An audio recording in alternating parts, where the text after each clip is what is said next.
Hello friends, welcome to केमा classes.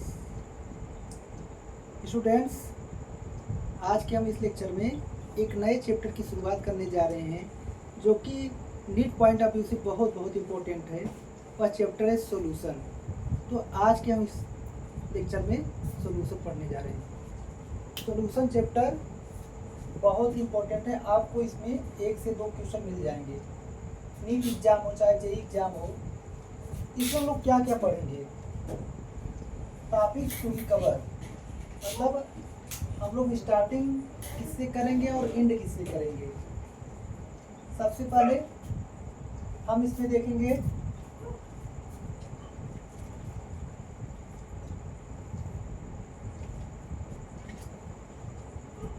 सबसे पहले इसमें क्या देखेंगे। सबसे पहले कंसंट्रेशन टर्म देखते हैं, क्या क्या टॉपिक हम कवर करेंगे। सबसे पहले स्टार्ट करेंगे कंसंट्रेशन टर्म से। इसके बाद हम आगे पढ़ेंगे सोल्युबिलिटी, वो भी एक इम्पोर्टेंट टॉपिक होता है इस चैप्टर का। इसके बाद हम इन दोनों को कवर करने के बाद पढ़ेंगे कोलिगेटिव प्रॉपर्टी, और कोलिगेटिव प्रॉपर्टी पढ़ने के बाद लास्ट में हम इस चैप्टर का एंड करेंगे क्या पढ़कर, वांट ऑफ फैक्टर पढ़कर। क्या स्टूडेंट्स, वांट ऑफ फैक्टर। तो चलिए स्टार्ट करते हैं हम आज का अपना ये लेक्चर। तो सबसे पहले सॉल्यूशन टर्म है।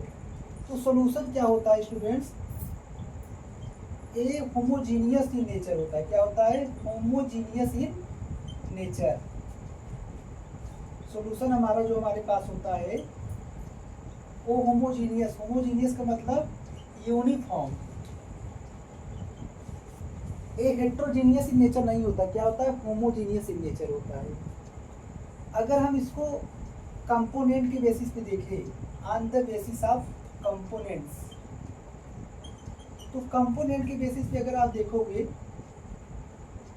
इसको हम कुछ इस प्रकार से क्लासिफाई कर सकते हैं। It can be classified as, किस आधार पे इसको क्लासिफाई कर सकते हैं, कंपोनेंट के आधार पे। On the basis of component it can be classified as binary component, binary solution. मतलब कंपोनेंट के आधार पे इसको हम कुछ इस प्रकार से क्लासिफाई करते हैं। सबसे पहले बाइनरी सॉल्यूशन।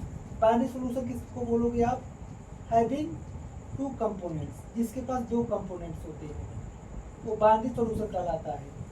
ऐसे ही टर्नरी सॉल्यूशन होता है। क्या होता है, टर्नरी सॉल्यूशन किसको बोलेंगे, जिसमें 3 कंपोनेंट होता है, हैविंग 3 कंपोनेंट्स। और ऐसे ही होता है हमारा क्वाटरनरी सॉल्यूशन। क्या होता है, क्वाटरनरी सॉल्यूशन, मतलब जिसके पास 4 कंपोनेंट हो। क्या हो, हैविंग 4 कंपोनेंट। तो अभी तक हमने क्या देखा, अभी तक हमने सबसे पहले जाना जो सॉल्यूशन होता है वो होमोजीनियस इन नेचर होता है, नॉट हेट्रोजीनियस। मतलब होमोजीनियस मतलब यूनिफॉर्म होता है, होमोजीनियस कंपोजिशन बनाता है। और कंपोनेंट के आधार पे it can be classified as below. सबसे पहले बाइनरी सॉल्यूशन बोलते हैं किसको, जिसमें 2 कंपोनेंट हो बाइनरी सॉल्यूशन कहलाएगा। यदि 3 कंपोनेंट हो टर्नरी सॉल्यूशन कहलाएगा, और यदि 4 कंपोनेंट हो क्वाटरनरी सॉल्यूशन कहलाएगा। अब इसमें 2 मजेदार वर्ड्स आते हैं, एक आता है सॉल्वेंट का और एक आता है सोल्यूट का। ये आपको पूरे सॉल्यूशन में, यहाँ तक कि मोल कंसेप्ट में भी देखने को मिलता है, सॉल्वेंट सोल्यूट। ये दोनों बहुत ही बेसिक टर्म होते हैं और आपको इसमें जरा सा भी कंफ्यूजन नहीं होना चाहिए, सॉल्वेंट और सोल्यूट। जैसे देखिए जो सॉल्वेंट होता है ये एक्सेस क्वांटिटी में होता है। किसमें होता है, मोर इन, या ऐसे आप लिख सकते हो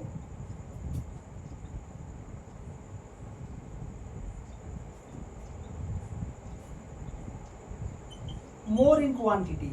मतलब हमेशा आप देखोगे सॉल्वेंट हमेशा ज़्यादा होगा क्वांटिटी में, या एक्सेस में होगा। क्या कहोगे, एक्सेस। और जो सोल्यूट होगा लेस इन क्वांटिटी होता है। इसकी क्वांटिटी सॉल्वेंट के कंपैरिजन में हमेशा क्या होता है, कम होता है। ए लेस इन क्वांटिटी और मोर इन क्वांटिटी। कौन मोर होता है, सॉल्वेंट, और लेस कौन होता है, सोल्यूट। ठीक है, इतना आपको समझ में आ रहा होगा। जैसे वाटर ले लीजिए सॉल्वेंट, और सोल्यूट क्या ले लीजिए, शुगर। जैसे मैं बताऊंगा आपको, यहाँ पे एक क्या है, मैंने एक क्या ले लिया, ग्लास ले लिया, इसमें मैंने एक गिलास क्या कर लिया, वाटर फिल कर दिया, क्या है, वाटर। और इसमें मैंने यहाँ से ऊपर से क्या डाला, शुगर डाल दिया। तो शुगर प्लस वाटर क्या मिलेगा, जब हम एक गिलास पानी में चीनी डालते हैं तो चीनी की मात्रा क्या होता है, हमेशा कम होता है। हम एक गिलास पानी में लगभग क्या 1 चम्मच चीनी डालते हैं, मतलब चीनी की मात्रा बहुत कम है। किसके कंपेयर में, वाटर कंपेयर में। तो वाटर हमारा क्या हुआ, सॉल्वेंट हुआ, और चीनी क्या हुआ, सोल्यूट हुआ। हमेशा ध्यान देना, सोल्यूट की मात्रा हमेशा कम होती है एज कंपेयर टू सॉल्वेंट। और आप ऐसे भी कर सकते हो, सॉल्वेंट और सोल्यूट में अंतर क्या है। सोल्यूट किसे कहोगे, जिस चीज को डिजॉल्व किया जाए, जिस चीज को डिजॉल्व किया जाए वो क्या होगा, सोल्यूट। जैसे हम पानी में चीनी डालते हैं, चीनी में पानी नहीं डालते, हम क्या करते हैं, चीनी को पानी में डालते हैं। चीनी को पानी क्या कर रहे हैं, डिजॉल्व कर रहे हैं। चीनी को पानी में क्या कर रहे हैं, डिजॉल्व कर रहे हैं। तो हमारा शुगर क्या हुआ, चीनी क्या हुआ, सोल्यूट हुआ, जिस चीज को डिजॉल्व किया जाता है। और सॉल्वेंट क्या होता है, जिस चीज में सोल्यूट को डिजॉल्व करते हैं उसको हम क्या कहते हैं, सॉल्वेंट कहते हैं। जैसे वाटर क्या है हमारा, सॉल्वेंट है, शुगर क्या है, सोल्यूट है। कैसे, देखिए हम एक गिलास पानी लिए और पानी में हम चीनी को डालते हैं, मतलब जिस चीज को डाल रहे हैं हम क्या कर रहे हैं, चीनी को पानी में डाल रहे हैं। चीनी को डाल रहे हैं मतलब जिस चीज को डिजॉल्व कर रहे हैं वो क्या हो गया, सोल्यूट हो गया। किसमें डाल रहे हैं, हम पानी में डाल रहे हैं। पानी में मतलब क्या हो, एक्सेस में हो गई। हम जिसमें डिजॉल्व करते हैं उस चीज को सॉल्वेंट कहते हैं, जिसको डिजॉल्व करते हैं उसको क्या कहते हैं, सोल्यूट। होप आपको ये बेसिक डिफरेंस बहुत अच्छे से क्लियर हो गया होगा। अब हम आगे बढ़ते हैं, तो इसको मैं रब कर सकता हूँ।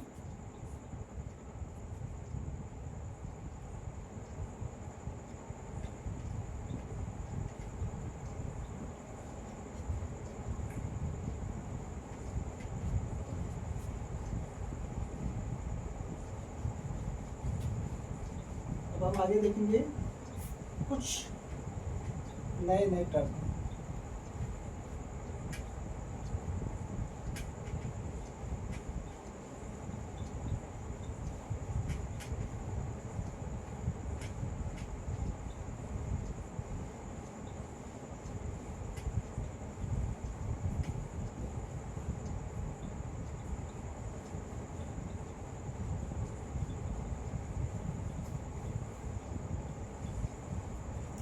तो अब हम आगे बढ़ते हैं।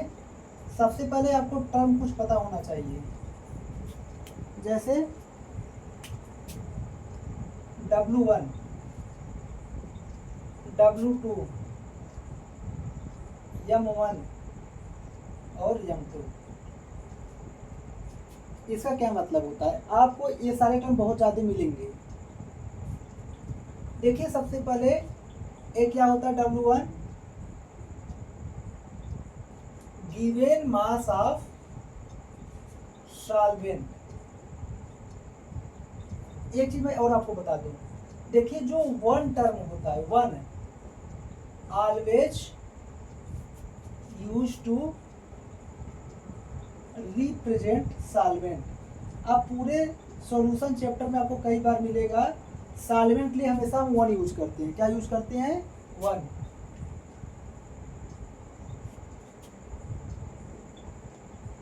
और जो टू यूज होता है उसको हम हमेशा यूज करते हैं किसको दिखाने के लिए,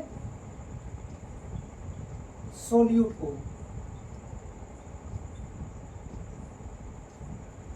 तो यहाँ पे क्या है, W1, मतलब हम बात कर रहे हैं सॉल्वेंट का। W क्या दिखाते हैं, मास या अमाउंट। तो अगर हम बोले सॉल्वेंट का मास इतना दिया हुआ है तो हम उसको W1 लिखेंगे। सॉल्वेंट के लिए हम यूज करते हैं वन, और मास दिया हुआ है तो मतलब W। मास को कभी भी हम डब्ल्यू दिखाते हैं, अगर बात हो रही सॉल्वेंट का तो 1 लगा देंगे। 1 सॉल्वेंट को बताता है, वो मास को हम डब्ल्यू लिखते हैं। अगर दिया गया हो आपके क्वेश्चन में कि सॉल्वेंट का मास इतना दिया हुआ हो, तो हम W1 के बराबर रखेंगे। ऐसे W2 क्या होगा, गिवन मास ऑफ सोल्यूट। क्या होगा, given mass of solute. W2 क्या होगा, सोल्यूट के लिए हम 2 यूज करेंगे और उसका मास दिया हो तो W2। और ऐसे ही M1 क्या होगा, मोलर मास ऑफ सॉल्वेंट, क्योंकि 1 हम सॉल्वेंट यूज करते हैं। ये क्या हो जाएगा, मोलर मास ऑफ सॉल्वेंट। और ऐसे ही M2 क्या होगा, मोलर मास ऑफ सोल्यूट। क्या हो जाएगा, molar mass of solute. Hope आपको इतना चीजें अच्छे से समझ में आ गई होगी। अब एक इम्पोर्टेंट, आप चाहे मोल कंसेप्ट पढ़ लो चाहे सॉल्यूशन पढ़ लो, हमेशा मोल्स निकालने की पारी आती है, हमेशा मोल्स निकाला जाता है। तो for calculating number of moles, उसके लिए 3 फार्मूला है। अगर आपको नंबर ऑफ मोल्स निकालना हो, मान लीजिए कोई स्पेसिस ए है, तो कैसे निकालोगे, आप निकालोगे, लिखोगे कि ए का दिया गया मास, गिवन मास ऑफ ए अपान में, अगर आपको ए का मोल्स निकालना हो तो उसके नंबर ऑफ मोल्स फाइंड करिए। तो आप क्या करोगे, ए का दिया गया मास अपान में क्या करोगे, ए का मोलर मास ऑफ ए। या तो ऐसे कर सकते हो, और एक फार्मूला और होता है, या तो अगर मास के टर्म में दिया हो गया हो, मान लीजिए किसी का मास दिया हो 14 ग्राम, इसे 44 ग्राम आप कार्बन डाइऑक्साइड का मास निकालिए, मोल्स निकालिए। क्या करोगे, 44 ग्राम यहाँ रखोगे, उसका मास दिया हुआ है, और अपन मोलर मास का दोगे 44 ग्राम, यहाँ से मोल्स निकल जाएगा जब मास की बात हो। या तो आप मोल्स को ऐसे भी निकाल सकती हो, यदि मान लीजिए मास न देकर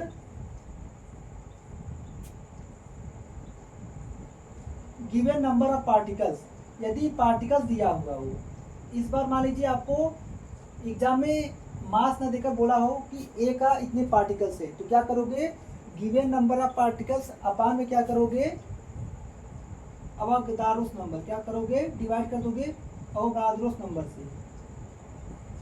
उसको हम किससे दिखाते हैं, एन से। ए क्या है, 2 फार्मूले हैं, वेरी वेरी इंपॉर्टेंट फार्मूला है। आप इसको या तो इस वाले फार्मूले पे क्वेश्चन आएगा, या तो इस वाले फार्मूले पे क्वेश्चन आएगा। हम इसको सॉलिड और लिक्विड के लगा सकते हैं, लेकिन गैसेस के लिए कुछ अलग फार्मूला आता है। फॉर गैसेस, यदि गैसेस के लिए आपको नंबर ऑफ मोल्स कैलकुलेट करनी हो तो कैसे करोगे, गैसेस के लिए नंबर ऑफ मोल्स निकालनी हो, आपको फार्मूला लगाना है, गिवन वॉल्यूम ऑफ ए अपान में मोलर वैल्यू।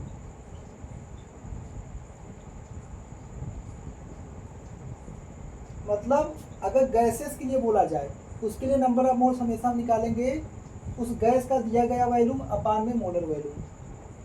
तो आपको ये तीनों फार्मूले अच्छे से समझ में आए होंगे, और ये सब जो W1, W2, M1, M2 ये सब सारे टर्म भी आपको अच्छे से क्लियर हो गए होंगे। अब हम आगे बढ़ते हैं और कंसंट्रेशन पर स्टार्ट करते हैं। सो I can rub this.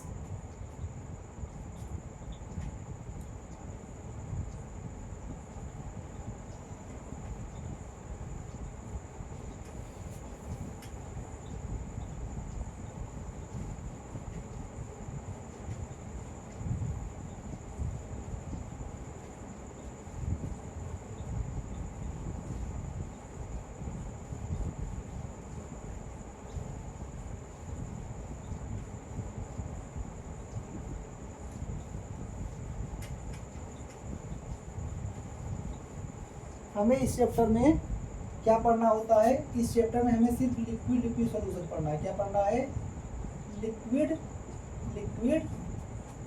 Solution. क्या पढ़ना है, लिक्विड लिक्विड सॉल्यूशन। तो देखिए ये क्या है, सॉल्वेंट। सॉल्वेंट हमेशा हमारा क्या रहेगा, लिक्विड रहेगा। हम बात कर रहे हैं लिक्विड लिक्विड सॉल्यूशन की, तो हमेशा सॉल्वेंट लिक्विड रहेगा। बाकी सोल्यूट क्या क्या हो सकता है, सोल्यूट हमारा सॉलिड हो सकता है, सोल्यूट लिक्विड हो सकता है, और सोल्यूट हमारा गैस हो सकता है। इसको इसमें डिजॉल्व कर दो, इसको कर दो, इसको कर दो। होप आपको बातें अच्छे से समझ में आ रही होगी। मैंने क्या कहा, इस चैप्टर में आपको सिलेबस में लिक्विड लिक्विड सॉल्यूशन पढ़ना है, तो हमारा सॉल्वेंट हमेशा क्या रहेगा, लिक्विड रहेगा। लेकिन सोल्यूट हमारा सॉलिड हो सकता है, लिक्विड हो सकता है, गैस हो सकता है। सॉलिड को लिक्विड में डिजॉल्व कर दो, लिक्विड सॉल्यूशन बनेगा। लिक्विड को लिक्विड में डिजॉल्व कर दो, गैस को लिक्विड में डिजॉल्व कर दो। वो आपको ये सब बातें अच्छे से समझ में आ रही होगी। अब हम स्टार्ट करते हैं अपना कंसंट्रेशन टर्म्स।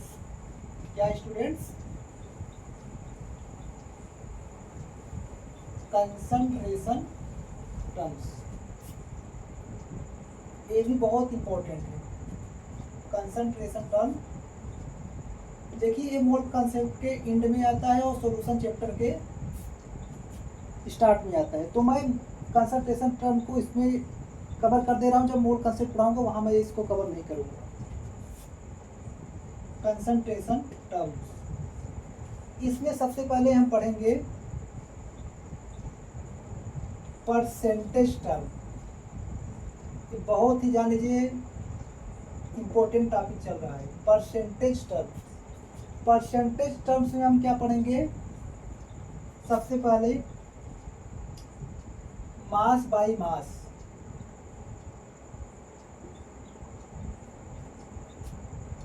मतलब यम बाय यम, या सीधा बाय मास लिखा हो। हम कंसंट्रेशन टर्म में सबसे पहले परसेंटेज टर्म पढ़ेंगे, और परसेंटेज टर्म में सबसे पहले हम देखेंगे मास बाय मास और बाय मास ऐसे लिखा हो। जैसे अगर हमको, अब इसको ऐसे लिखो ज़्यादा सही रहेगा, W बाय W लिखो, क्योंकि मास को अभी तक हम W बाय W लिखते आ रहे हैं, तो W बाय W। तो अगर हमको ए का W बाय W निकालना हो तो कैसे निकालोगे, आप लिखोगे ए का W ए अपान में W टोटल। मतलब ए का दिया गया मास अपान में टोटल मास इक्वल टू आप क्या लिख सकते हो।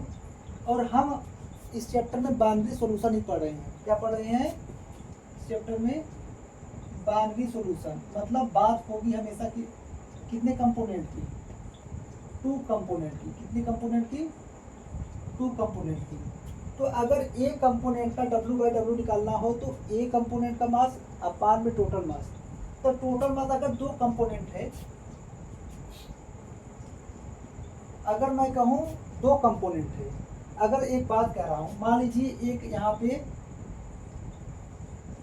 कोई मान लीजिए वेसल है, इसमें 5 kg रखा गया है और 2 kg रखा गया है। तो मैं कहूँ टोटल वेट कितना होगा, 7 kg। ए और बी, मान लीजिए इस वेसल में 2 कंपोनेंट है, ए और बी। ए का 5 kg वेट है, बी का 2 kg वेट है। अगर हम कहें इंडिविजुअल बताइए तो आप कहोगे ए का 5 kg है, बी का 2 kg। मैं कहूँ टोटल बताइए, टोटल सम कर दोगे। ऐसे अगर ई कंपोनेंट का W बाय W निकालना हो, मतलब मास बाय मास निकालना हो, उसको आप कहोगे परसेंटेज बाय। हम कंसंट्रेशन टर्म में परसेंटेज टर्म देखें, उसमें सबसे पहले देखें मास बाय मास और बाय मास। तो अगर W बाय W ए का निकालना हो, क्या करोगे, W ए अपान में W टोटल। W टोटल मतलब दोनों कंपोनेंट का वेट। मतलब जैसे पार्टिकुलर ए का पूछा जा रहा है कि W बाय W निकालिए, तो W ए का, अगर आपसे पूछा जाए पार्टिकुलर कंपोनेंट ए का W बाय W निकालिए, पार्टिकुलर कंपोनेंट ए का W बाय W निकालने के लिए क्या करेंगे, उस कंपोनेंट का वेट अपान में टोटल वेट। टोटल वेट में दोनों कंपोनेंट का वेट, W ए प्लस W बी इंटू क्या करोगे, 100 कर दोगे। क्यों, क्योंकि अब परसेंटेज टर्म निकाल रहे हैं, तो 100 का मल्टीप्लाई करना जाहिर सी बात है। जैसे हम निकालते हैं कि कोई 100 में 60 नंबर पाया और उसका हम 100 से मल्टीप्लाई कर देते हैं, तो ये क्या हो गया 60% हो गया। 100 से 100 कैंसिल हो जाता है। ऐसे परसेंटेज टर्म निकालने तो परसेंटेज मैक्सिमम क्या होगा 100, तो यहाँ W/W निकल गया। अगर ऐसे ही आपसे W/W बी कंपोनेंट का निकालना हो, क्या करोगे, कुछ नहीं, बी का वेट रख दो अपान में W टोटल रख दो। क्या करोगे, WB अपान में टोटल मतलब ए का वेट बी का वेट इंटू में 100, ये क्या हो गया W/W बी का। अगर आपको मैं ऐसे लिख दूं, आपको और चीजें आसान हो जाएगी। 20% SCl W/W एक्वस सॉल्यूशन। इसका मतलब क्या समझ रहे हो आप? अगर ये बातें समझ गए तो ये ऊपर वाला आपको समझ में आ जाएगा। मैं कह रहा हूँ 20% SCl W/W एक्वस सॉल्यूशन, मतलब कोई सॉल्यूशन है, एक्वस सॉल्यूशन है। सॉल्यूशन क्या है, एक्वस, मतलब कहीं ना कहीं वाटर भी है। एक्वस सॉल्यूशन में 20% SCl है। अगर यहाँ बात हो गई परसेंटेज की, कितना परसेंट SCl बताया जा रहा है 20%, तो टोटल कितना रहा होगा। कभी भी अगर परसेंटेज में बात हो तो हम हमेशा 100 में से देखेंगे। जैसे हम कहे वो 70% पाया, कितने में से 100 में से देखेंगे ना, 70% पाया। ऐसे अगर ये 20% SCl मतलब 100% में 20% SCl है, 100% में 20% SCl है। अगर मैं बताऊं से 100% सोल्यूशन है, क्या बोला जा रहा है 20% SCl W/W एक्वस सोल्यूशन, मतलब एक्वस सोल्यूशन में 20% SCl W/W है। मतलब अगर सोल्यूशन 100% हो तो उसमें 20% क्या है SCl है, 20% क्या है SCl। इतना आपको समझ में आ गया। लेकिन यहाँ क्या दे रहा है 20% SCl W/W, लेकिन जो 20% SCl है वो किसमें है, W/W के टर्म में है। मतलब अगर 100 में, अगर 100% सोल्यूशन में 20% SCl है, लेकिन किसके टर्म में है W/W। अगर 100 ग्राम, अगर हम ग्राम के, क्योंकि देखिए यहाँ W/W मतलब ग्राम के टर्म में देखना है। अगर 100 ग्राम सोल्यूशन है, यहाँ देखिए क्या लिखा है 20% SCl W/W इक्वल सोल्यूशन, तो मतलब है 20% SCl है, लेकिन किस टर्म में है W/W टर्म में है। तो अगर 100 ग्राम सोल्यूशन तो उसमें 20 ग्राम क्या होगा SCl होगा, 20% SCl, लेकिन आगे क्या लिख दिया W/W, मतलब कर रहा है कि 20 ग्राम SCl है। 100 ग्राम सोल्यूशन में क्या है 20 ग्राम HCl है। तो अगर 100 ग्राम सोल्यूशन में 20 ग्राम SCl है तो सोल्यूशन कैसे बना होगा, सोल्यूशन बना होगा सोल्यूट प्लस सॉल्वेंट से। अगर ये सोल्यूट है तो सॉल्वेंट क्या होगा, पूरे में से इसको माइनस कर दे तो 80 ग्राम क्या होगा। अभी मैं बताया कि एक्वस सोल्यूशन है, मतलब SCl और वाटर के मिलाने से सोल्यूशन बना होगा। तो अगर 20 ग्राम SCl हो गया सोल्यूशन तो 80 ग्राम क्या हुआ वाटर। तो आपको इतना समझ में आ गया होगा। और SCl को हम क्या लिखते हैं, ये सोल्यूट है 20 ग्राम 80 ग्राम वाटर में, तो 20 ग्राम SCl, तो इसको हम क्या लिखेंगे सोल्यूट के लिए हमेशा W2। W मास को बता रहा है और सोल्यूट है तो 2 कंपोनेंट W2, और W1 क्या आ जाएगा 1, हमेशा सॉल्वेंट के लिए 1, और सॉल्वेंट का मास दिया है तो W1। अब आपको ये चीज़ें अच्छे से समझ में आ गई होगी। ये किसकी बात हो गई W/W, मतलब परसेंटेज टर्म में हमने सबसे पहले मास बाई मास और बाई मास को बहुत अच्छे से समझ लिया। अब हम आगे बढ़ते हैं, अब देखेंगे वॉल्यूम बाय वॉल्यूम।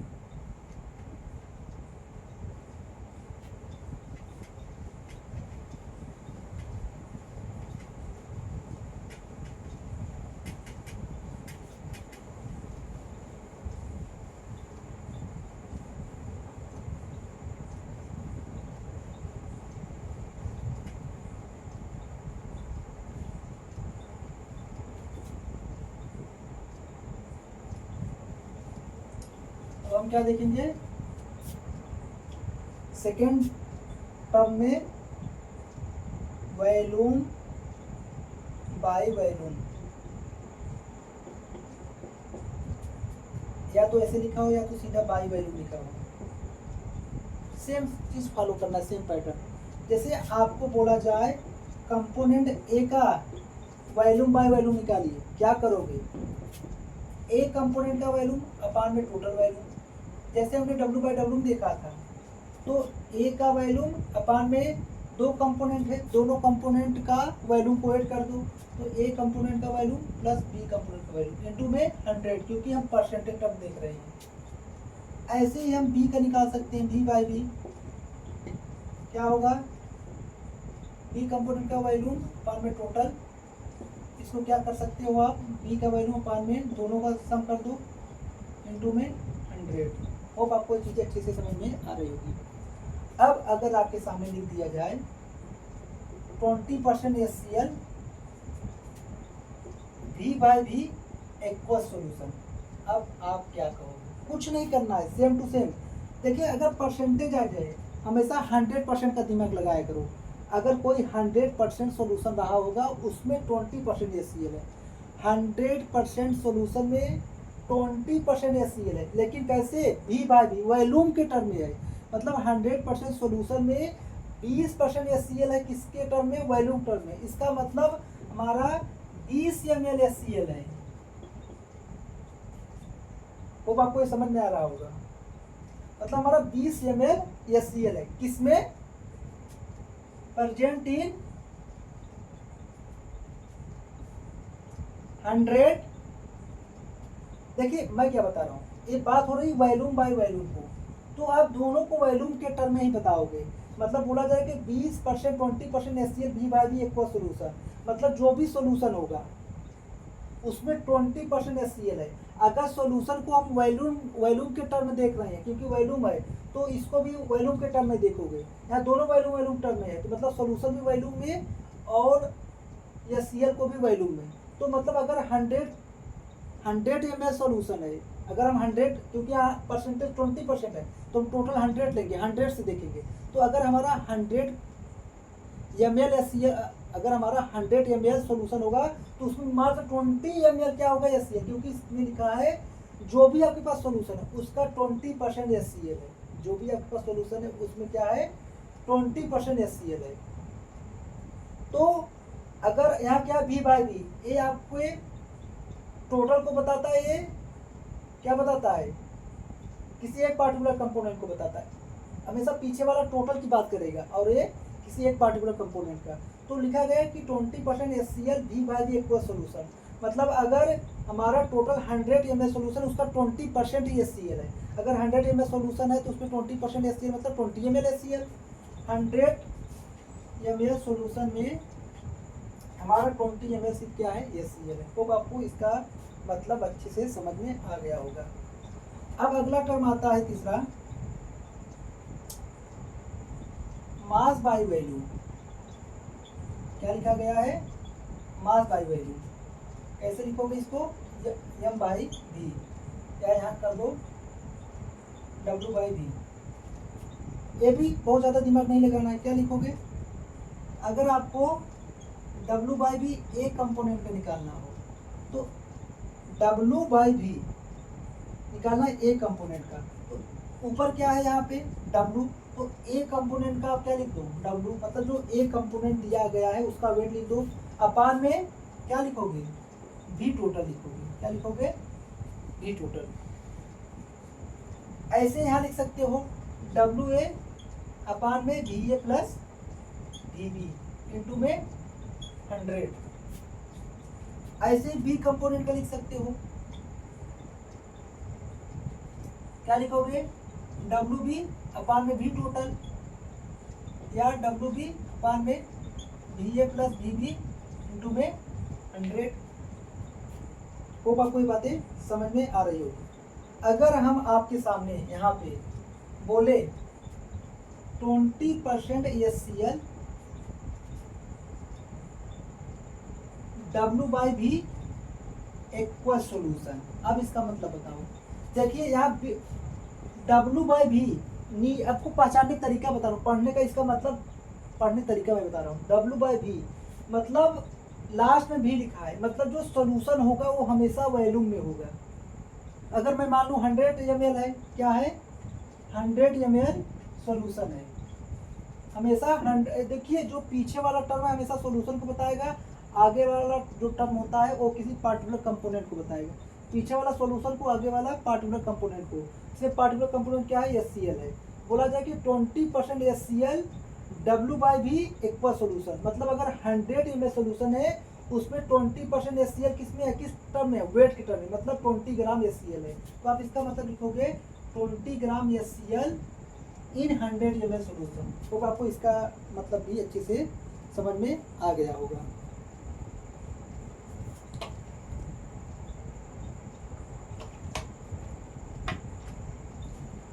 चलिए आगे देखते हैं अगला टर्म।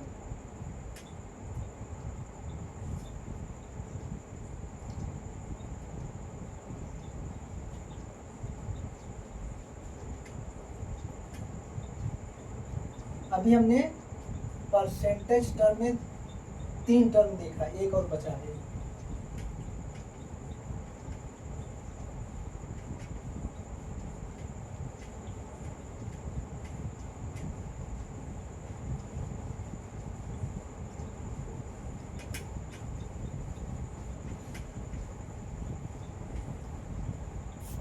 अगला टर्म देखते हैं। अभी हमने क्या देखा, मास बाय वॉल्यूम देखा। अब हम देखेंगे वॉल्यूम बाय मास। क्या देखेंगे, ये अभी परसेंटेज टर्म ही चल रहा है, वॉल्यूम बाय मास। तो अगर आपको V/W लिखना हो, एक कंपोनेंट है, यहाँ W कर लो। अगर ए कंपोनेंट का किसी पार्टिकुलर ए का V/W निकालना हो, क्या लिखोगे, वॉल्यूम ऑफ ए अपान में W टोटल। यहाँ क्या लिखोगे, V ए अपान में WA प्लस WB इंटू में 100। अगर बी कंपोनेंट का निकला हो क्या करोगे, V/W। कुछ नहीं करना है, ऊपर क्या है वॉल्यूम किसका, बी का। तो बी का वॉल्यूम जो भी दिया रख दो, W टोटल क्या लिखोगे, VWA प्लस WB इंटू में 100। तो आपको ये भी समझ में आ गया होगा।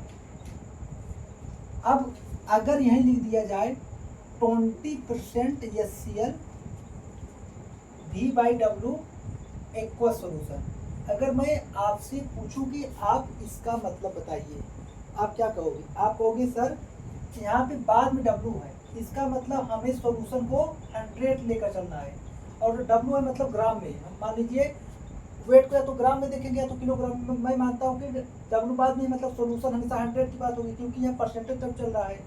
तो 100 यहाँ 20 है तो मतलब 100 लेकर चलेंगे। 100 किस टर्म में रहेगा, W टर्म, मतलब ग्राम के टर्म या किलोग्राम। तो हमने 100 ग्राम सॉल्यूशन ले लिया, और उसमें बोला जा रहा है कि 20% HCl है, लेकिन किस टर्म में है, वॉल्यूम के टर्म में है। मतलब 100 ग्राम सॉल्यूशन में 20 ml क्या है, HCl है। अब आपको ये सब टर्म आपको अच्छे से समझ में आ गया होगा। एक मिनट, आपको कुछ चीज़ क्लियर कर दूँ, थोड़ा डाउट लग रहा है।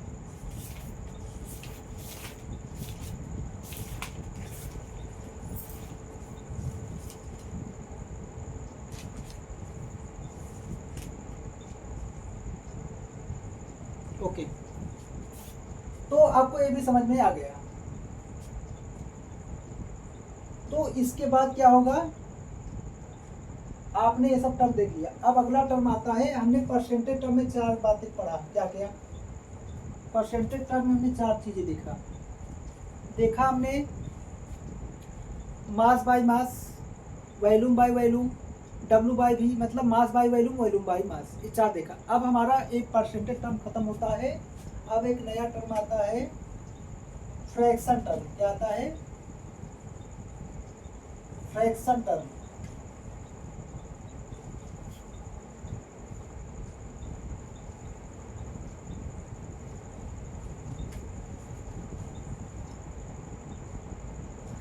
अब क्या आता है, फ्रैक्शन टर्म्स। इसमें हम सबसे पहला पढ़ते हैं मास फ्रैक्शन। जैसे आपने नाम सुना होगा मोल फ्रैक्शन, जो मोस्ट पॉपुलर है, ऐसे ही हमारा क्या होता है, मास फ्रैक्शन होता है। अगर आपको मास फ्रैक्शन ऑफ ए लिखना हो, ए का मास फ्रैक्शन लिखना हो तो आप कैसे लिखोगे, ए का मास अपार में टोटल मास। टोटल मास बोले तो W A plus W B, क्योंकि हम दो कंपोनेंट की बात कर रहे हैं। जैसे आपने मोल फ्रैक्शन में क्या देखा था, अगर ए का मोल फ्रैक्शन लिखना हो ए का मोल अपार में टोटल मोल, ऐसे ही मास फ्रैक्शन लिखना हो तो ए का मास अपार में टोटल मास, ऐसे बी का मास फ्रैक्शन लिखना हो, बी कंपोनेंट का आपको मास फ्रैक्शन लिखना हो, क्या लिखोगे, बी का मास अपार में टोटल। ये तो चीजें आसान है, मोल फ्रैक्शन जैसा है। अगर मैं बोलूं mass fraction of component A plus B, इन दोनों मतलब कंपोनेंट ए और बी के मास फ्रैक्शन का सम क्या होगा, ए प्लस बी, क्या करोगे, ए का मास फ्रैक्शन कितना आया था जोड़ दो, और बी का मास फ्रैक्शन कितना आया था जोड़ दो। ये जोड़ने के बाद क्या बनेगा, कुछ ऐसा बन जाएगा, ये करके क्या हो गया 1। मतलब आपको एक चीज समझ में आई, दो कंपोनेंट का मास फ्रैक्शन का सम हमेशा क्या आएगा 1 आएगा। जैसे आप अभी आगे चल के पढ़ोगे किसमें, मोल फ्रैक्शन में। ये बात थी मास फ्रैक्शन का। ऐसे ही एक टर्म होता है वॉल्यूम फ्रैक्शन का। क्या होता है, वॉल्यूम फ्रैक्शन का। वॉल्यूम फ्रैक्शन में क्या होता है, अगर आपको वॉल्यूम फ्रैक्शन किसका लिखना हो, ए कंपोनेंट का, क्या करोगे, लिखोगे आप ए का वैल्यू अपान में टोटल वैल्यू। ऐसे बी का वैल्यू फ्रैक्शन लिखना हो, क्या लिखोगे, बी का वैल्यू अपान में टोटल वैल्यू। आपको चीजें समझ में आ रही होगी। अगर मैं कहूं वॉल्यूम फ्रैक्शन ऑफ ए अपान में वॉल्यूम फ्रैक्शन ऑफ बी, ए और बी कंपोनेंट के वॉल्यूम फ्रैक्शन का रेशियो निकालिए। क्या करोगे आप, इसको और इसको डिवाइड कर दोगे 1/2, ए ऐसे से कट जाएगा, क्या बचेगा बी ए बाई बी, भी आपके सामने है। ऐसे अगर मैं कहूँ इस केस में मास फ्रैक्शन ऑफ ए और मास फ्रैक्शन ऑफ बी का रेशियो निकालिए, क्या करोगे, ए का बी के साथ डिवाइड कर दोगे, एक कट जाएगा, बचेगा क्या, डब्ल्यू ए बार में डब्ल्यू बी। तो आपको एक भी चीज़ें अच्छे से समझ में आई होगी। तो हमने फ्रैक्शन टर्म में मास फ्रैक्शन देखा, वॉल्यूम फ्रैक्शन एक और बचा है जिसे आप जानते हो, मोल फ्रैक्शन।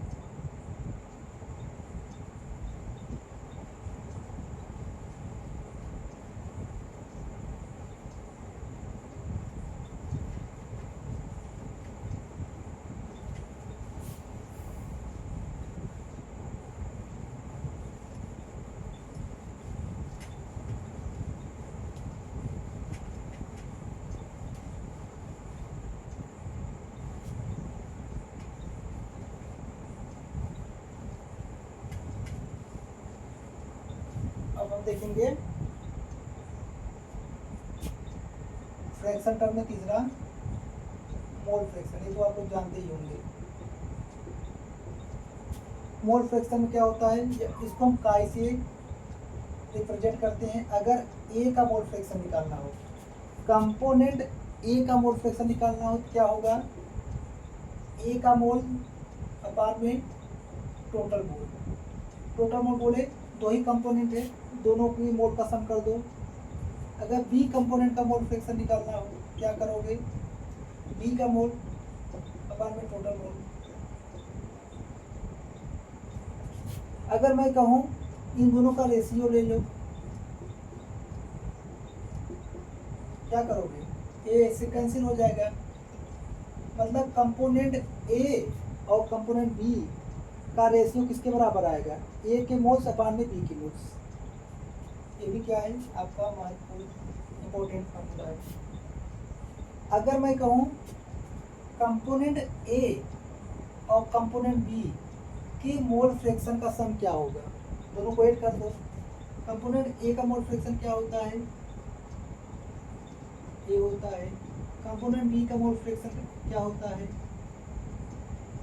इसको जोड़ोगे क्या आएगा, N A plus N B upon में N A plus N B क्या हो जाएगा, कैंसिल, क्या आ जाता है 1, हमेशा याद रखना। अगर आपको एक कंपोनेंट का मोल फ्रैक्शन पता हो, बी का निकालोगे, बी का पता हो, ए को निकालोगे।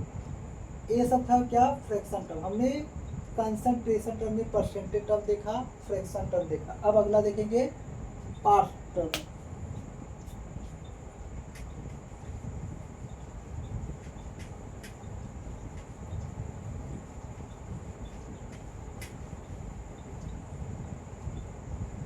अब हम कंसंट्रेशन टर्म का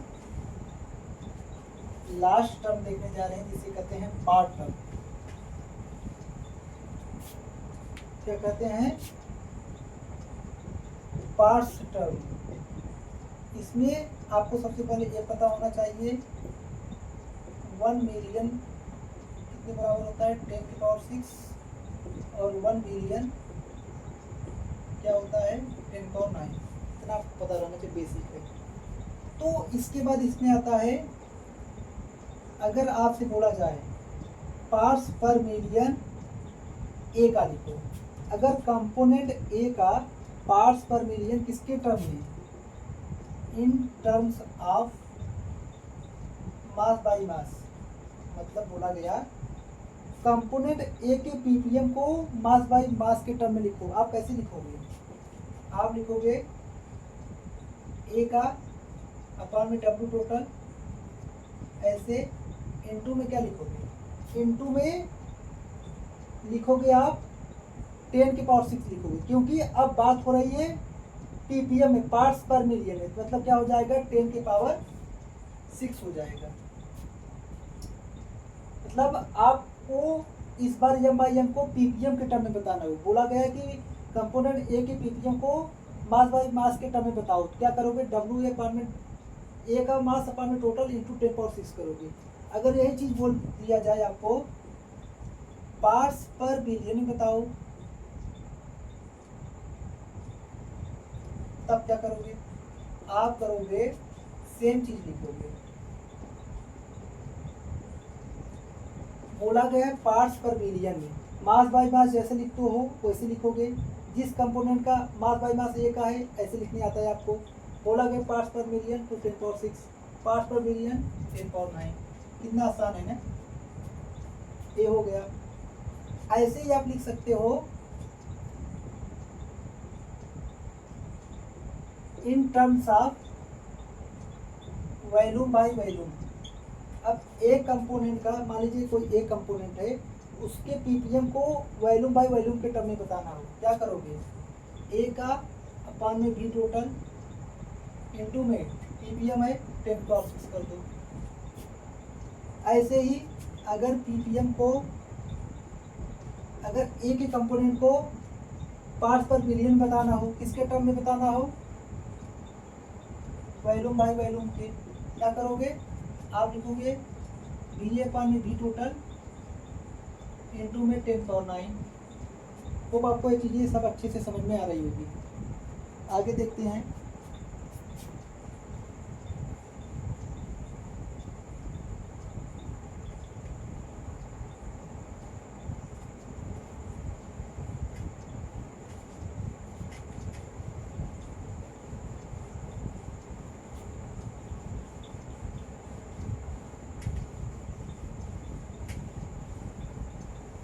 अगर आपको एक चीज़ और, अगर आपसे बोल दिया जाए आप कंपोनेंट ए के को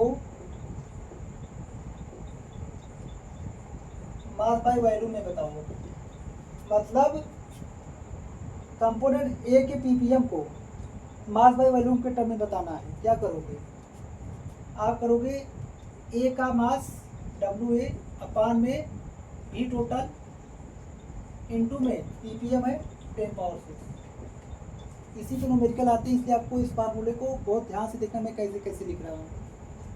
अगर आपको कंपोनेंट ए को पीपीएम में बताना है, किसके टर्म में बताना है,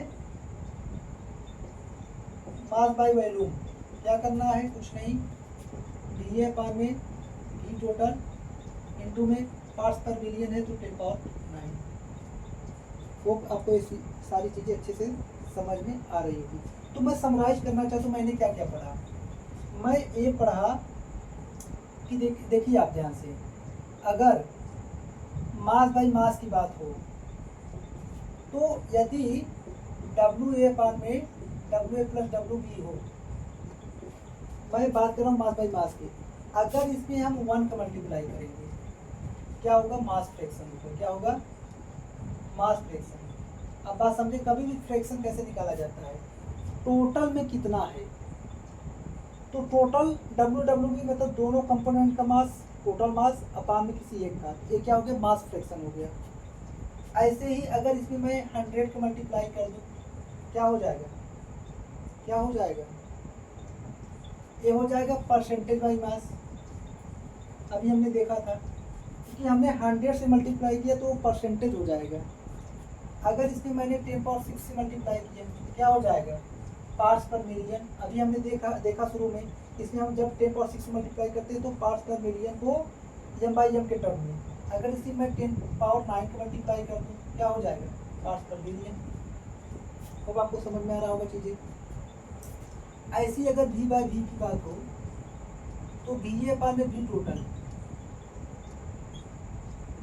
अगर इसमें भी आप एक मल्टीप्लाई करोगे क्या हो जाएगा, वॉल्यूम फ्रैक्शन होगा। ऐसे ही आप इसमें 100 का करोगे क्या होगा, परसेंटेज बाई वॉल्यूम हो जाएगा। और इसमें 10⁻6 का करोगे क्या हो जाएगा, पीपीएम। और 10⁻9 करोगे क्या हो जाएगा, ईबीपी।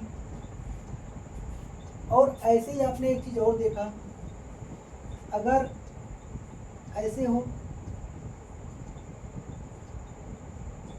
अगर एक का मल्टीप्लाई करोगे क्या हो जाएगा, मोड फ्रैक्शन हो जाएगा। और अगर 100 से मल्टीप्लाई करोगे मोड परसेंटेज हो जाएगा। तो ऐसी चीज़ें चलती रहती है।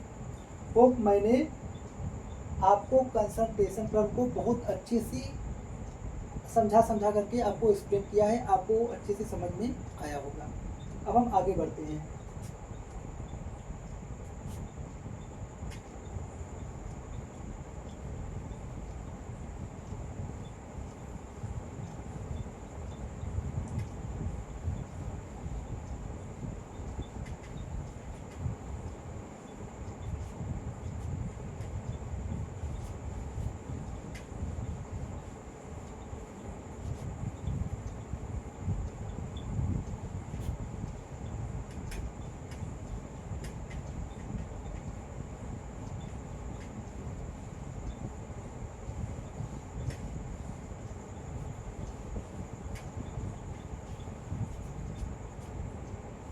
अब देखिए कंसंट्रेशन टर्म में एक होता है टेम्परेचर डिपेंडेंट कंसंट्रेशन टर्म और एक होता है टेम्परेचर इंडिपेंडेंट कंसंट्रेशन टर्म। मतलब कुछ कंसंट्रेशन टर्म ऐसे होते हैं जो टेम्परेचर पे डिपेंड करते हैं, कुछ नहीं करते।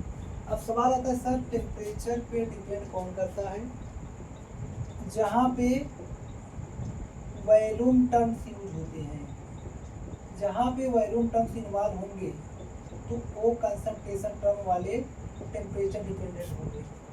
जहाँ पे वॉल्यूम इन्वॉल्व नहीं होंगे, अगर वॉल्यूम टर्म्स कंसंट्रेशन में नहीं आ रहे हैं तो वो टेम्परेचर क्या होगा, इंडिपेंडेंट होगा। होप आपको ये भी चीज़ें अच्छे से समझ में आ गई होगी।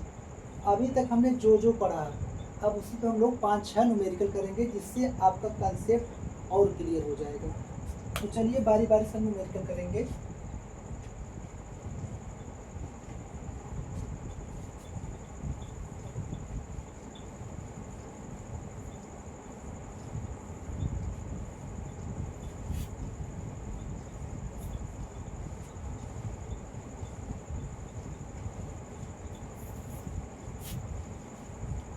तो सबसे पहले आपके पास न्यूमेरिकल कुछ इस प्रकार से है। आपके पास मान लीजिए न्यूमेरिकल नंबर 1 क्वेश्चन है, बोला गया कि क्या दिया गया, given 5 × 10⁻³ kg of urea dissolve in 2 × 10⁻³ kg of water. मतलब इतना केजी यूरिया को इतने केजी वाटर में डिजॉल्व किया जा रहा है, इतने केजी यूरिया को इतने केजी वाटर में क्या किया जा रहा है, डिजॉल्व किया जा रहा है। आपसे क्या पूछा है, calculate the percentage by mass of urea. आपसे पूछा है यूरिया का परसेंटेज बाय मास, मतलब यही पूछा गया है, परसेंटेज बाय मास। तो मैंने बताया फार्मूला, देखिए एक हमारा टर्म है यूरिया, दूसरा टर्म है वाटर, मतलब ये बाइनरी सॉल्यूशन हुआ, कंपोनेंट ए कंपोनेंट बी, इसको इसमें डिजॉल्व किया जा रहा है। तो कितना आपको समझ में आ रहा होगा। और ए भी क्या है, मास के टर्म में है, ए भी मास टर्म में है। तो हमने पढ़ा था फार्मूला परसेंटेज बाय मास या m/m। कैसे होता है, निकालना किसका है, यूरिया का, मतलब कंपोनेंट इसका। तो हम क्या करेंगे, इसके मास को ऊपर रखेंगे। इसका मास कितना दिया गया है, 5 × 10⁻³ ग्राम। हम क्या करेंगे, नीचे क्या करते हैं, टोटल मास, टोटल इसका सम प्लस उसका सम, इसका मास प्लस उसका मास प्लस, और हमसे क्या पूछा है परसेंटेज में, तो 100 का मल्टीप्लाई होगा। तो इसको आप सॉल्व करोगे, क्या आएगा, 5 × 10⁻³ अपान में 7 × 10⁻³ इंटू में 100, ये कैंसिल हो जाएगा, क्या आ जाएगा 500 अपान में 7। होप आपको ये न्यूमेरिकल अप्रोच अच्छे से समझ में आया होगा। अगला प्रॉब्लम देखते हैं इसी का। बोला गया है कि एक सॉल्यूशन तैयार किया जा रहा है, ए सॉल्यूशन इज प्रिपेयर। कैसे तैयार किया जा रहा है, इसमें ऐड किया जा रहा है क्या, 5 ग्राम ऑफ सबस्टांस एक्स, मतलब एक सॉल्यूशन को बनाया जा रहा है, उसमें 5 ग्राम सबस्टेंस एक्स को डाल के, किसमें डाला जा रहा है, 18 ग्राम ऑफ वाटर। मतलब एक सॉल्यूशन बनाया जा रहा है जिसमें 5 ग्राम सबस्टेंस एक्स को 18 ग्राम वाटर में क्या किया जा रहा है, डिजॉल्व किया जा रहा है। 18 ग्राम वाटर में 5 ग्राम सबस्टेंस एक्स को लेकर मिलाया जा रहा है, सॉल्यूशन बनाया जा रहा है।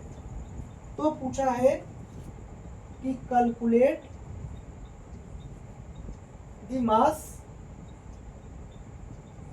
परसेंटेज ऑफ सोल्यूट, मतलब सोल्यूट का परसेंटेज बाय मास निकालना है।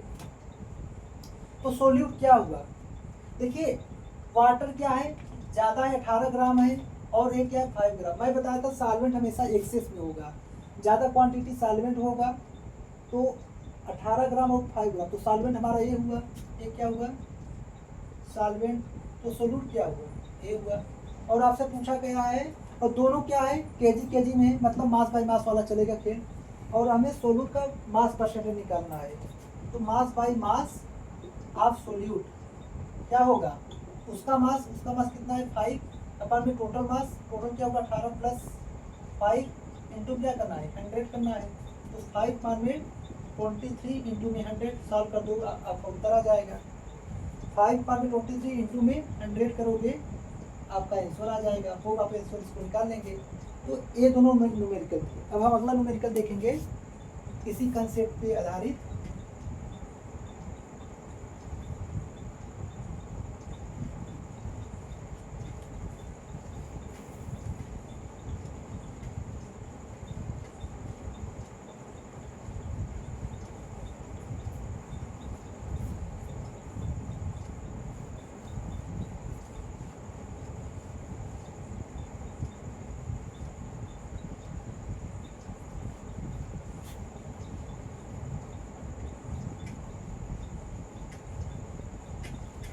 हम आगे देखते हैं अगला न्यूमेरिकल।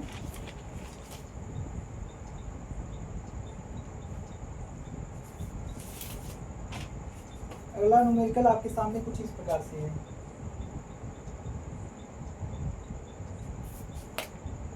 आपके सामने क्वेश्चन इस प्रकार से है। क्या है क्वेश्चन? बोला जा रहा है कि व्हाट इज कंसंट्रेशन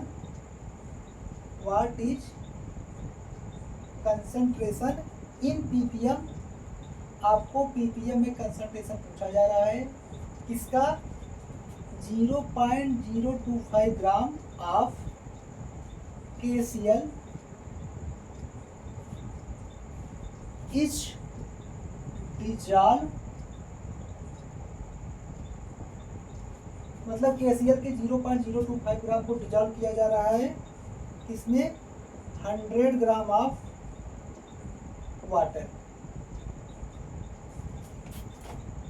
मतलब 100 ग्राम वाटर में 0.025 ग्राम KCl को डिजॉल्व किया जा रहा है। तो आपको कंसंट्रेशन को पीपीएम में बताना है। किसका बताना है? KCl। क्वेश्चन सिंपल है, what is concentration in PPM, मतलब कंसंट्रेशन जो भी बताना है पीपीएम बताना है। किसका बताना है? 0.025 ग्राम ऑफ KCl, मतलब KCl की इतने ग्राम का कंसंट्रेशन को पीपीएम बताना है जिसको डिजॉल्व किया जा रहा है 100 ग्राम ऑफ वाटर। तो आपको पीपीएम में कंसंट्रेशन बतानी है किसका? KCl का। क्या करोगे? देखिए ए बी क्या है? वेट। ए बी क्या है? वेट। मतलब आपको W/W वाला लगाना है। मतलब किसका निकालना है? KCl का। कितना है? 0.025। मतलब जिस पार्टिकुलर कंपोनेंट का निकालना है उसको हम ऊपर रखते हैं उसका मास। अपार में इतने ग्राम को किसमें डिजॉल्व किया जा रहा है? 100 ग्राम में। मतलब टोटल किसमें? 100 ग्राम में डिजॉल्व किया जा रहा है। 100 ग्राम में इतने ग्राम को KCl डिजॉल्व किया जा रहा है। तो बोला गया कि जो भी कंसंट्रेशन आप निकालोगे वो पीपीएम के टर्म में बताइए। पीपीएम में क्या करते हैं? सीधा क्या करते हैं? 10 की पावर क्या करते हैं? 6 से मल्टीप्लाई। इसको आप सॉल्व कर लेंगे, आपका आंसर आ जाएगा। अगला न्यूमेरिकल देखते हैं। एक क्वेश्चन है, ए 5 ग्राम टूथपेस्ट है। क्या है? ए 500 ग्राम टूथपेस्ट सैंपल। आपके पास 500 ग्राम टूथपेस्ट सैंपल है जिसमें 0.2 ग्राम फ्लोराइड कंसंट्रेशन है। आप क्वेश्चन को समझिए पहले ध्यान से। क्वेश्चन को 2-3 बार पढ़िए, समझ में आ जाएगा तो आप हमें सिंपल में हल कर लेंगे। क्वेश्चन को पहले बारीकी समझो। बोला जा रहा है कि एक 500 ग्राम टूथपेस्ट सैंपल है। क्या है? आपके पास 500 ग्राम का एक टूथपेस्ट सैंपल है जिसमें 0.2 ग्राम फ्लोराइड कंसंट्रेशन है। उस टूथपेस्ट सैंपल मतलब 500 ग्राम टूथपेस्ट सैंपल में इतने ग्राम फ्लोराइड कंसंट्रेशन है। तो बोला जा रहा है the concentration of fluoride ions in terms of ppm. मतलब आपको फ्लोराइड आयंस का कंसंट्रेशन बताना है, लेकिन किसके टर्म में? पीपीएम में। ये एकदम ऊपर वाले जैसा क्वेश्चन है। एक क्वेश्चन डिक्टो ऊपर वाले जैसा है। तो मतलब 0.2 ग्राम फ्लोराइड को टोटल किसमें डिजॉल्व किया जा रहा है? सुनिए सिंपल क्वेश्चन है था। आपके पास 500 ग्राम का टूथपेस्ट सैंपल है, उसमें 0.2 ग्राम फ्लोराइड कंसंट्रेशन है। तो आपको फ्लोराइड आयन का कंसंट्रेशन को पीपीएम के टर्म में बतानी है। तो क्या होगा? आपको पीपीएम के टर्म में क्या बतानी है? Fluoride ion concentration. तो क्या करोगे? फ्लोराइड का देखिए ए बी क्या है? वेट में दिया हुआ है, मतलब ग्राम के टर्म में, मतलब मास के टर्म में। और ए बी क्या है? मास के टर्म में। तो जो पीपीएम वाला फार्मूला लगाओगे वो हमेशा मास बाय मास के टर्म में लगाओगे। तो किसका पूछा है कंसंट्रेशन? फ्लोराइड का पूछा है। किसके टर्म में? पीपीएम में। तो इसका वेट क्या है? 0.2 अपान में टोटल में कितना है? 0.2 है। मतलब टोटल सैंपल हमारा 500 ग्राम था, उसमें 0.2 है। तो टोटल क्या होगा? नीचे हो जाएगा 500। मतलब टोटल 500 ग्राम टूथपेस्ट सैंपल में सिर्फ 0.2 ग्राम फ्लोराइड कंसंट्रेशन है। तो फ्लोराइड आयन का कंसंट्रेशन पीपीएम के बताना है। पीपीएम के टर्म में क्या करोगे? पीपीएम टर्म में कुछ नहीं करना, 10 पावर 6 से क्या करोगे? मल्टीप्लाई। हल कर लो इसको, ये हो गया। अब आज का हम लास्ट क्वेश्चन सॉल्व करने जा रहे हैं, इसके बाद आज का लेक्चर होगा समाप्त।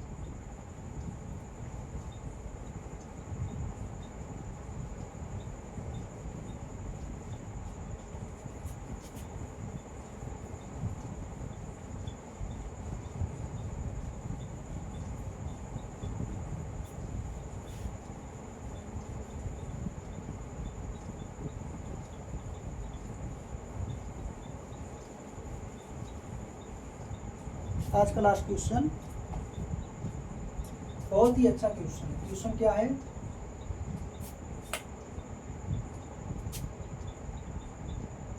क्वेश्चन है कि what is the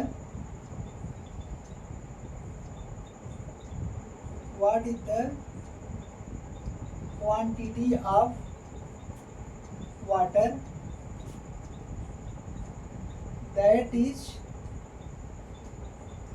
that should be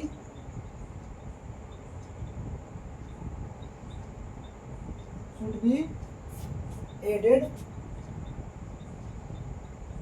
to 16 gram methanol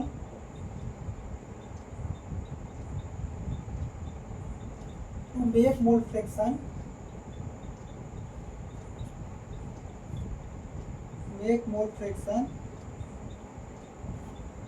of methanol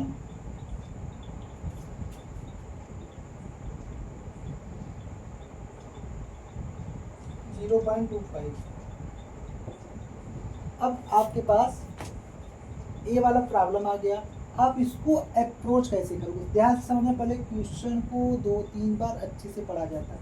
बोला गया कि what is the quantity of water that should be added to 16 gram of methanol. मतलब 16 ग्राम मेथेनॉल में हम वाटर का क्या क्वांटिटी ऐड कर दे या ऐड करना चाहिए ताकि मेथेनॉल का मोल फ्रैक्शन इतना हो जाए। क्या करोगे आप? आपको मेथेनॉल का मोल फ्रैक्शन दिया गया है, आपके पास कंपोनेंट क्या है? वाटर है और मेथेनॉल है। ये बाइनरी सॉल्यूशन की बात हो रही है। आपको मेथेनॉल का मोल फ्रैक्शन दिया हुआ है कितना? 0.25। तो मोल फ्रैक्शन ऑफ मेथेनॉल क्या फार्मूला होता है उसका? Weight mole fraction of component निकालने फार्मूला क्या होता है? उसका moles per total moles. Methanol का मोल फ्रैक्शन दिया गया है, मोल फ्रैक्शन निकालने फार्मूला होता है इसका मोल्स। तो मेथेनॉल का मोल्स अपान में टोटल मोल्स। टोटल मोल्स बोले तो वाटर है प्लस मेथेनॉल है। हमें ये कितना दिया गया है? 0.25। मेथेनॉल का वेट मोल्स कैसे निकालोगे? उसका वेट अपान में मॉलिक्यूलर वेट। इसका वेट कितना है पता नहीं, वही निकालना है। उसको हम क्या बोलेंगे?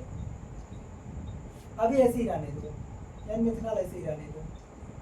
हमें वाटर का, एक मिनट, ये तो क्वेश्चन सिंपल में दूसरे कॉम्प्लिकेटेड बना रहा हूँ, देखिए ध्यान से। मोल फ्रैक्शन मेथेनॉल का लिखना हो तो उसका मेथेनॉल का मोल्स अपान में टोटल मोल्स। हमें मोल फ्रैक्शन दिया हुआ है, मेथेनॉल का मोल्स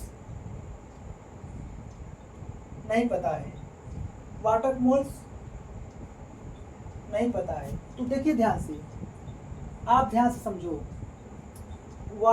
मेथेनॉल का हमें मोल्स नहीं पता है, लेकिन वाटर का मोल्स हम निकाल सकते हैं। कैसे? 16 अच्छा सुनिए ध्यान से। मेथेनॉल का पूछा है 16 ग्राम मेथेनॉल, मतलब वाटर के कितने क्वांटिटी को लेकर हम मेथेनॉल में मिला दे ताकि मोल फ्रैक्शन मेथेनॉल का इतना हो जाए। मेथेनॉल कितना दिया गया है? 16 ग्राम अपान में मेथेनॉल का मोलर मास क्या होगा? एक कार्बन 12 हो जाएगा, प्लस 3 हो जाएगा, प्लस 16 प्लस 1 32, क्या आ जाएगा? 0.5। मतलब मेथेनॉल का मोल्स आपको पता चल गया 0.5। आपको वाटर का नहीं पता चला, ऐसे ही रख दो। प्लस मेथेनॉल पता है 0.5, तो आप इसको इस साइड बोल भेज दो। तो यन वाटर प्लस 0.5 अपान में 0.5 अपान में 0.25। क्या करोगे? 0 आएगा, 2 आ जाएगा। तो यन वाटर क्या आ जाएगा? 2 माइनस 0.5 1.5, तो आपको वाटर का मोल्स मिल गया 1.5। और मोल्स का क्या फार्मूला होता है, दिया गया मास अपान में मोलर मास।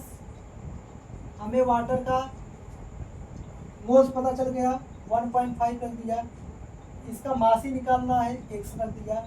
मोलर मास 18 होता है, तो x का 1.5 इंटू 18 कर दोगे, आपका उत्तर आ जाएगा। इस क्वेश्चन को एक बार और समझा देता हूँ। पूछा है कि वाटर की कितने क्वांटिटी को हम मेथेनॉल के 16 ग्राम में ऐड करें ताकि मेथेनॉल का मोल फ्रैक्शन इतना हो जाए। तो मोल फ्रैक्शन मेथेनॉल का दिया गया है, तो mole fraction of methanol equal to क्या होगा, मेथेनॉल का मोल्स अपान में वाटर का मोल्स प्लस मेथेनॉल का मोल्स। क्योंकि मोल फ्रैक्शन किसी एक कंपोनेंट क्या होगा, उस कंपोनेंट का मोल्स अपान में टोटल मोल्स। टोटल मोल्स मतलब वाटर प्लस मेथेनॉल का। तो यहाँ हमने इसका ए रख दिया और मेथेनॉल 60 ग्राम दिया, तो उसकी मॉलिक्यूलर वेट से डिवाइड करके मोल्स निकाले, उसका वैल्यू यहाँ रख दिया। वाटर का नहीं रखा क्योंकि पता नहीं, इसका रख दिया। इसको मल्टीप्लाई करके वाटर का निकाल लिया। मोल्स बराबर क्या होता है, दिया गया मास पर में मोलर मास, हमें यही तो निकालना, इसको ऊपर रख दिया, यहाँ इसका क्रॉस मल्टीप्लाई कर दिया, वाटर 1.5 इंटू इसका मोलर मास 18, जो दिया गया उत्तर आ जाएगा। होप आप ये वीडियो एंजॉय किए होंगे, आपको वीडियो पसंद आया होगा, और जो भी चीज़ें यहाँ पढ़ाया गया आपको अच्छे समझ में आया होगा। और 2-3 बार प्रैक्टिस करोगे न्यूमेरिकल में, जो भी न्यूमेरिकल हल करना हो 2-3 बार अच्छे से पढ़ो, फिर उसके बाद जो जो दिया गया उसको लिखो, उसके बाद आप सॉल्व करने की कोशिश करो, आप न्यूमेरिकल अच्छे से सॉल्व कर पाओगे। अगर आपको वीडियो पसंद आया तो लाइक करें, शेयर करें और सब्सक्राइब करें। Thank you.